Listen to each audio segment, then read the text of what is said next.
शादी के बाद औरतों की कमर आखिर मोटी क्यों हो जाती है और भगवान को सिर्फ नारियल और केला ही अक्सर क्यों चढ़ाया जाता है। और मिल्खा सिंह अपने जीवन में सिर्फ 3 बार रोए, पर क्यों और कब। और पानी में तैरती ये अजीब सी चीज क्या है, कहीं ये एलियन तो नहीं है। और ये जो दुनिया का नक्शा हम देखते आए हैं ये पूरा का पूरा गलत है, तो आखिर हमें धोखे में क्यों रखा जाता है। ऐसे फैक्ट्स जानने के लिए बने रहिए वीडियो के एंड तक। नंबर 1, आपने भी इस बात को देखा और सुना ही होगा कि औरतों की कमर शादी के बाद मोटी और चौड़ी हो जाती है, पर आखिर ऐसा क्यों होता है। दरअसल इसके पीछे की वजह है सबसे पहले कि शादी के बाद औरतें अपने पर ज्यादा ध्यान नहीं दे पाती। उन्हें सुबह जल्दी उठना पड़ता है और रात भर जागना पड़ता है, और इन्हीं सब की वजह से वो नहीं खाने का ध्यान नहीं दे पाती और ना ही अपने शरीर का। इसी वजह से उनकी कमर मोटी हो जाती है। इसके बाद दूसरा कारण ये भी आता है कि औरतों का पेट और कमर प्रेगनेंसी के दौरान काफी ज्यादा मोटा हो जाता है, और कई बार प्रेगनेंसी के बाद भी औरतें थोड़ी मोटी रहती हैं और उनकी कमर भी मोटी हो जाती है और चौड़ी हो जाती है। इसके अलावा भी कई और कारण हो सकते हैं, लेकिन ज्यादातर औरतों की कमर मोटी और चौड़ी होने के पीछे इन्हीं कारणों का हाथ होता है। जब औरतें लड़कियां होती हैं और अपने पिता के घर पर होती हैं तो वो काफी आराम की जिंदगी जीती हैं, लेकिन उसके बाद काफी तकलीफ उठानी पड़ती है और वापस फिर से शेप में आने के लिए योग और कसरत करनी चाहिए। नंबर 2,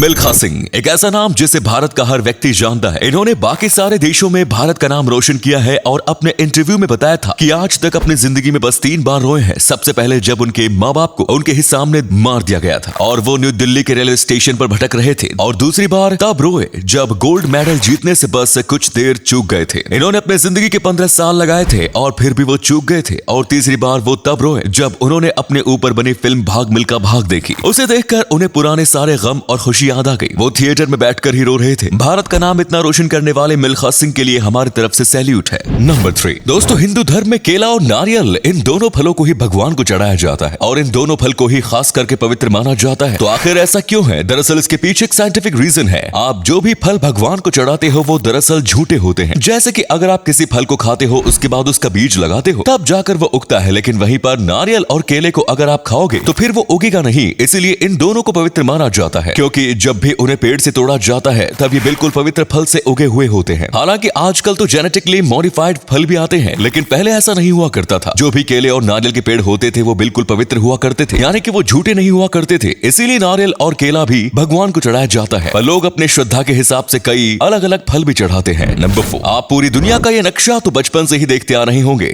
लेकिन अगर मैं आपसे कहूं कि ये नक्शा गलत है तो आपको अपनी पूरी जिंदगी झूठ लगेगी, लेकिन ये बात सच है, ये पूरा नक्शा गलत है। एग्जाम्पल के तौर पर इसमें ग्रीनलैंड और अफ्रीका को बिल्कुल एक जैसा बताया गया है, लेकिन असलियत में अफ्रीका ग्रीनलैंड से 14 गुना बड़ा है। और यही नहीं, ऐसा और कई देशों के साथ किया गया है, पर आखिर क्यों हमें धोखे में रखा जाता है। दरअसल ये मैप आज से 500 साल पहले बनाया गया था और ये एक सेलर मैप है। हमारी पृथ्वी गोल है, लेकिन इन्होंने एक स्क्वायर के अंदर ही उसे फिट कर दिया ताकि बोट चला रहे लोगों को समझने में आसानी हो, क्योंकि उन्हें बस रास्ते चाहिए होते हैं। उन्हें इस बात से मतलब नहीं होता कि देश का साइज सही है या गलत, लेकिन जब हम देशों को पढ़ रहे होते हैं तब हमें हर एक चीज सीखनी चाहिए। इसीलिए ये नक्शे स्कूल्स में नहीं सिखाने चाहिए, पर फिर भी लोग सिखाते हैं। नंबर 5, पानी में तैरते इस अजीब से जीव को देखने के लिए ये किसी एलियन की पनडुब्बी के जैसा लगता है या फिर खुद किसी एलियन जैसा दिखता है, लेकिन ये एक तरह की जेली फिश है। इसे ब्लडी बेली जेली फिश कहा जाता है। ये पानी की काफी ज्यादा गहराई में रहती है। इसका रंग पूरी तरीके से लाल होता है। साथ में इसके शरीर में कई अलग अलग प्रकार की ल्यूमिनस तरंगे होती हैं जो कि अंधेरे में चमकती हैं, और इसी वजह से ये किसी एलियन शिप या खुद किसी एलियन जैसा दिखता है। ये पानी की बहुत ज्यादा गहराई में रहने के बावजूद सतह पर खाना खाने आता है, लेकिन जब ये सतह पर होता है तभी ये उतना ज्यादा आकर्षित नहीं दिखता। ये बेहद ज्यादा दुर्लभ है। इसे पानी के अंदर देखना बहुत लकी है और बहुत ही कम लोगों को पानी में गोता मारने के दौरान ये दिखते हैं। जब इन्हें पहली बार देखा गया था तब गोताखोरों ने इसे एक एलियन जीव के तौर पर ही बताया था। नंबर 6, वैलेंटाइन डे, प्यार का मौसम होता है। इस दिन लड़का लड़की प्यार का इजहार करते हैं, लेकिन मुंबई के एक ऐसे महापुरुष हैं जो पिछले 5 साल से हर वैलेंटाइन डे पर भाड़े के बॉयफ्रेंड बनते हैं। इनका नाम है शाकुल गुप्ता और ये आज तक 43 से भी ज्यादा डेट पार कर चुके हैं। हर वैलेंटाइन डे पर ये मशहूर पार्क में जाकर खड़े हो जाते हैं और वहां पर लड़कियां इन्हें पैसे देती हैं और अपना पार्ट टाइम या फिर एक दिन के लिए बॉयफ्रेंड बनाती है। जी हाँ, आपको यकीन नहीं हो रहा होगा, लेकिन ये सच है। इनका कहना है कि हर वैलेंटाइन डे को इनको एक न एक लड़की जरूर मिल जाती है, और इनका कहना है कि डेट पर जो खाना खाते हैं उसके पैसे भी लड़की ही देती है।